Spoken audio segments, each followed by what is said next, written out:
Hello to the pessimistic, optimistic, and everyone in between. My name is Connor Philippine. Welcome back to the Minnesotan Sports Podcast. And we have a very important week for the Minnesota Vikings in this one. First of all, I want to apologize. I usually have my professional setup. The last couple weeks, it's been kind of tough. But, geez, there's a big fight going on in the Wild game. Sorry, I got distracted. But I don't have my normal equipment because I've been kind of going back and forth from home these last few weekends because I got what I got going on. But I haven't had a lot of time or the resources to set up my equipment and stream it the way I usually do. So I'm recording the last few on my phone. That's also why I apologize. I'm so up close and personal. I'm taking up like 50% of the screen right now. But this is just to make sure that the audio sounds good. So I just want to get that out of the way. But the Minnesota Vikings have a huge game coming up against the Atlanta Falcons, a rematch with Kirko Chainz. And we'll take a look here at the playoff implications of this because it is very interesting that both of these two teams, in some ways, are in exactly the same boat, but completely are not in another way because these two teams are both fighting for their divisions. But the difference here is that the Falcons are 6-6, fighting for the division with the Tampa Bay Buccaneers, where whoever loses this division likely is not going to even be in the playoffs. Whereas the Vikings, it's a much different situation because they are also fighting for their division, but they can clinch the playoffs this week in multiple different situations. And there's a lot of different scenarios, but I'm not going to go over that this week because the Vikings still have so many games still to go. Like it's not like down to that crunch time yet. But Vikings still have the opportunity to clinch the playoffs already, whereas the Falcons are fighting just to win their division and stay in the playoffs. So it's an interesting, different battle here. But taking a look, right now the Vikings are sitting at 5 in the standings. They're 10-2. They're 1 behind the Detroit Lions. But the way that this factors in, this is why it really sucks that the Lions beat the Packers yesterday. As much as it was fun to watch the Packers lose that game, it sucks because now the Lions aren't going to have that loss within the division and also within the NFC that really the Vikings needed to climb back into that race. Now the Vikings need to, in order to have any chance at winning the playoff or winning the NFC North, the Vikings need to basically win out, and they still have to rely on the Lions to lose one of those games. Because the thing is, let's say hypothetically that the Lions lose to the Bills and the Vikings also lose, the Vikings don't have the tiebreaker in that instance because the next tiebreaker, if both teams win out in the NFC North the rest of the way, and then tie between the two of them in head-to-head, then that would mean that the Lions would still have that tiebreaker unless their loss came also within the NFC, and there aren't very many games left that are viable for the Lions to lose within the NFC. Really, the only losable game left that I see for the Lions until they play the Vikings is against the Bills, which does no good for the Vikings. And I know this gets really confusing, but it does no good for the Vikings because that's a loss within the AFC. The Vikings would still have more NFC losses because they lost their 2 games so far to the Lions and the Rams, whereas the Lions would have lost to just the Bucs going into this week. So that's where that discrepancy lies. So the Vikings basically need to gain a game on the Lions before playing them the last week of the season to have any shot.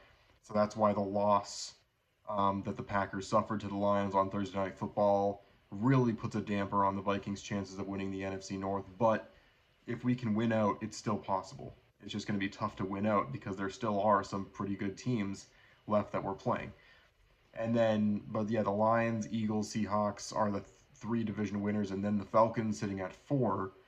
And so if the season ended right now, that's the team that we'd be playing in the playoffs. We'd be going to Atlanta, which is just the twisted way the NFL works. Even though we have 4 more wins than the Falcons do, we would play them in Atlanta to start out the playoffs. But the Falcons and Buccaneers tied at 6-6 within their division, and the Falcons have some easier matchups after us coming up, but it really is a toss-up. So the Falcons, for them, this is not necessarily a must-win, but it's a very important win for them to try and get. and try and steal one in Minnesota. So after going over these playoff implications, we'll take a look here at the history. And I'm sorry, Vikings fans, I have to give it to bring it up. The one major historical piece between these two teams is, of course, 1998. Well, technically it was 1999, but it was the 98 to 99 season, and it was the Gary Anderson game. The Minnesota Vikings were up 27 to 20 over the Falcons, and there was, I can't remember how many minutes, like 2 or 3 minutes left, and they had a chance to kick a field goal that would have put them up by 2 scores, which would have essentially ended the game. And Gary Anderson came in; he had never missed all season long, and he was the most automatic kicker in the entire league. Missed his first kick of the season in the biggest spot. The Falcons then went down, scored a touchdown, tied it up, took it to overtime, where they proceeded to, because the rules wouldn't have changed for another 10 years at that point. All they needed was a field goal. The Vikings didn't even get a chance to respond, and the Falcons go to the Super Bowl in a season where the Vikings, in my opinion, 100% would have won that Super Bowl, even though that was a tough team. But that was the best chance the Vikings ever had to win a Super Bowl. In my opinion, there's a lot of, you can make a lot of arguments about all the Bud Grant teams in the 70s, but I do think that's the best team that never won a Super Bowl, maybe even in NFL history, besides the Patriots team that almost went undefeated. So that was one of the most painful losses in Vikings history. I wasn't alive to see that, but that's how painful it is. That it's still painful to me, even though I wasn't even alive to witness it. Other than that, though, it's been a pretty good run for the Vikings. They lead the overall series between them and the Falcons 21 to 12, and they've won 5 of their last 6 games. And of course, obviously, there's the history with Kirk as well. So, that's all there. Kirk joins the Minnesota Vikings right after the 2018 season, 2017 to 2018 season, where Case Keenum almost led us to the Super Bowl. We made the decision to sign Kirk, ended up being the right decision because Keenum was not the same quarterback after that one, I'm just going to say it, fluke season. Kirk came in and he was Kirk. That's really all to say, and I'll get more into it when I break down the keys to the game. But it just never worked out, where we were always a good team, never a great or elite team, never had the real chance to go far with him. And now here in this season, we are currently in week 14, and we already have a better record right now than we ever did with Kirk. And there are obviously multiple factors for that, but just it never worked out, and we needed to move on from him. We made the right decision, and this season has kind of proven that as time gone on for both of these two teams. But we'll take a look here now at the injuries. The Falcons are really sitting pretty right now. They have very few injuries. Jason McClellan, the rookie, is really the only guy that's out, of note. Obviously, Rondale Moore has been on the IR. But they have their main guys, Drake London, Darnell Mooney, and Ray McLeod III, as well as tight end Kyle Pitts, who just still is searching to break out. He just never has in a Falcons uniform after how high they picked him. But other than that, Mike Hughes is a important face to look at. Obviously, Vikings had him and never worked out, had some issues. And so the Falcons have him now. He's questionable. That's going to be important because he's one of their key cornerbacks. But other than that, the Falcons are looking pretty good as far as injuries go. Taking a look at the Vikings, it's going to be a little more tough because the main one is that Stephon Gilmore, after being hurt last game, it was confirmed he will not play, which is going to be a hit for this defense. Fabian Moreau will most likely start for him. That's just what my assumption is, what the team's assumption has been, because he played for him when Gilmore went down in the last game against the Cardinals, and that's going to be a key point. But Moreau either got lit up or made a really good play on the ball pretty much any time he was targeted, and the Cardinals went to him pretty heavily considering he's a backup, considering how much the Cardinals went to Marvin Harrison Jr. and MHJ, sorry, being one of the best up and coming rookies in the league. It's pretty impressive what he was able to do, despite he did get cooked a few times. But we'll see if he ends up playing.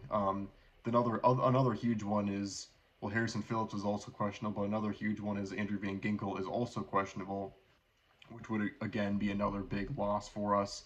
Dalton Reisner is questionable. We need him in.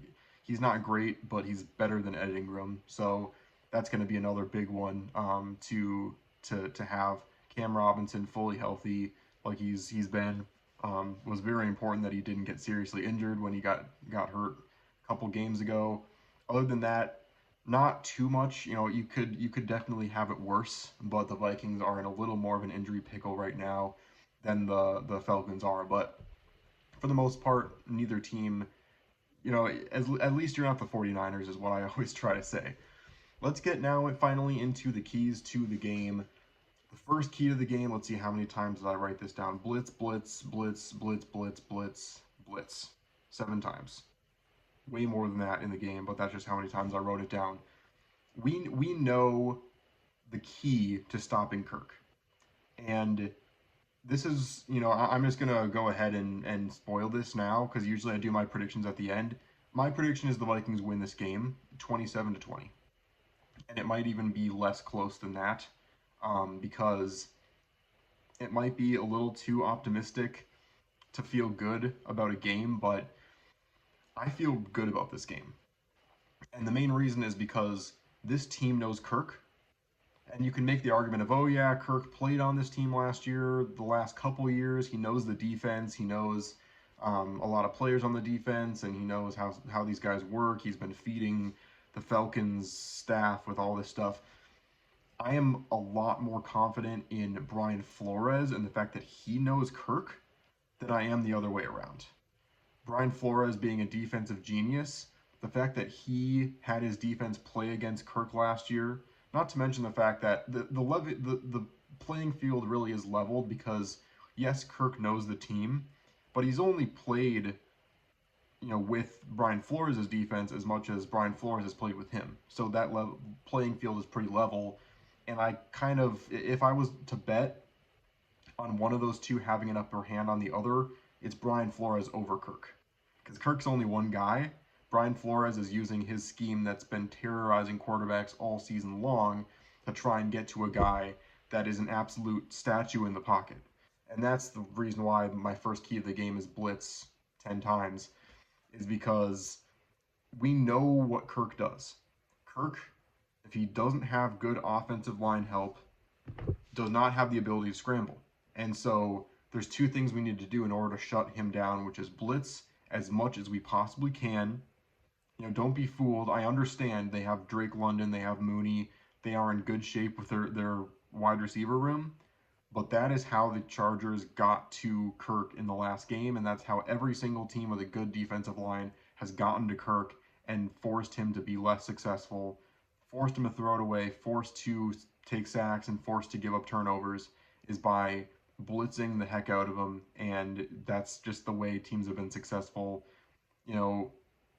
He doesn't have Justin Jefferson anymore to throw the ball up to for 50-50 balls. Drake London is a really good wide receiver, don't get me wrong, but he's not Justin Jefferson. And so that 50-50 ball might be 60-40 with Drake London. It was 80-20 with JJ. And so blitz the heck out of Kirk. He's a statue in the pocket. And that's just all I have to say about that. The other key to stopping Kirk, we all know this, stuff the run in order to shut down the play action. It's as simple as that. If Kirk doesn't have a clean pocket, and if he doesn't have constant ability to play action on first and second downs to throw the ball deep, if we take those 2 things away, he's toast. And I know it might come back to bite me that I'm this confident, but I just have an amazing feeling that Brian Flores is going to shut Kirk down because he knows Kirk so well. But on top of that, Kirk is such a predictable quarterback, and I think that teams have picked up on that, and it's why they've been so inconsistent, is that any team without a pass rush, the Falcons are going to do good against, and any team with a pass rush, they're not gonna do as well against, and that's why this sets up for the Falcons being such a middle of the road team at 6-6. That's exactly what the script calls for. The other key to the games: keep feeding Aaron Jones. Don't be don't be afraid of the fact that Aaron Jones. I haven't gone to college in a few years now.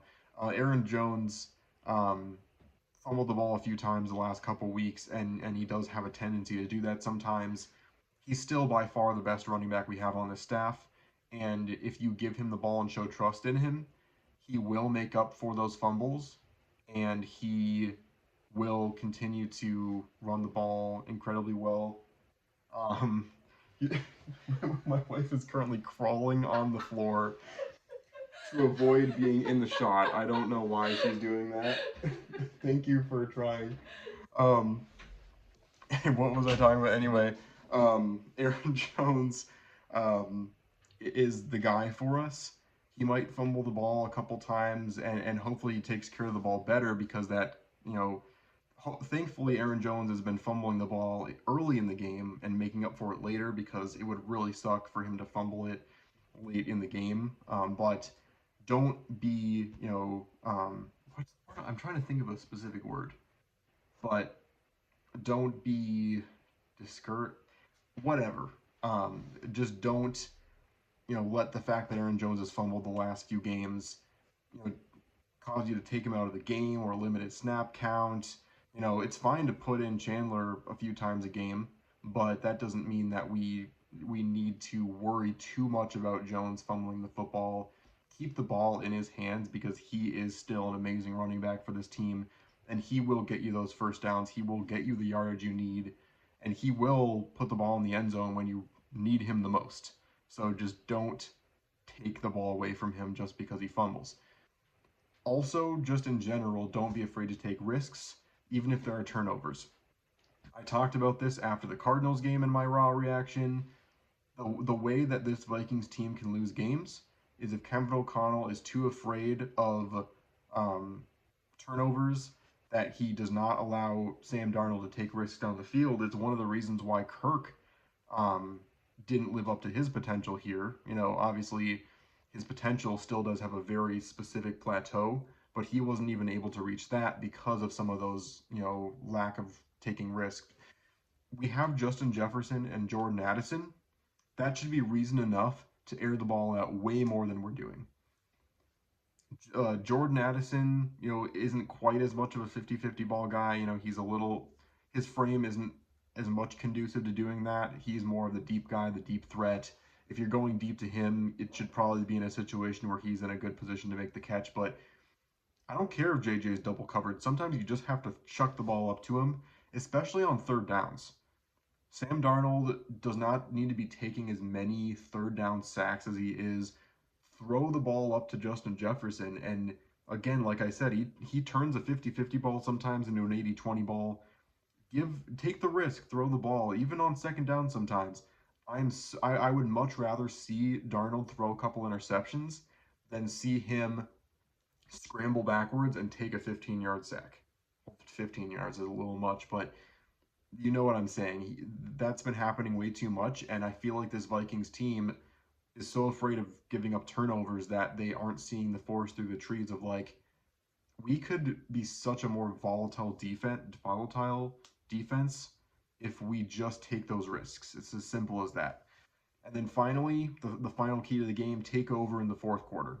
Don't give Kirk the opportunity to be clutch, because you can say what you want about Kirk, and he is a statue in the pocket. He does struggle, but his defense has been good this season, and that's going to be the factor. If the Falcons' defense keeps this team into the game, you still don't want to give Kirk the opportunity to put together a game-winning drive, because that is something he does very well, and something that he's always been incredibly underrated at, is that the Vikings in close games in 2022 to 2023, a lot of that had to do with Kirk bringing it down the field, getting in position to get those last second field goals. And this defense certainly has the capability, if, again, like I said, if the Vikings play it more safe and don't take those risks, they're going to be able to keep it close, and these defenses are going to end up feasting on the offenses in this game.